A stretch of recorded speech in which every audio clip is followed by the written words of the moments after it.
السلام عليكم. لا تنسوا الإعجاب بالفيديو والاشتراك في القناة تشجيعا لنا لنستمر بنشر المزيد إن شاء الله.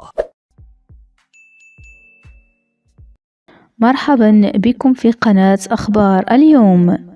قامت الإعلامية المغربية بالقناة الثانية غزلان الطيبي بنشر فيديو على حسابها الخاص بالفيسبوك وهي تعزف ألحان النشيد الوطني الإسرائيلي على البيانو، وتجدر الإشارة إلى أن الإعلامية غزلان الطيبي تتحدث اللغة العبرية بطلاقة، كما أنه قد سبق لها زيارة إسرائيل عدة مرات، حيث أنجزت روبورتاجات وتحقيقات لصالح القناة الثانية.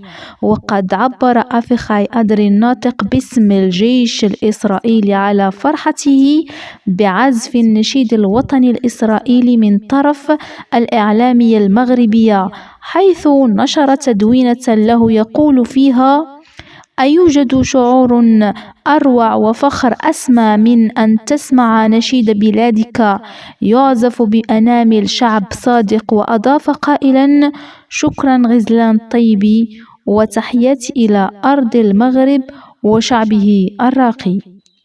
أشكركم على حسن المتابعة.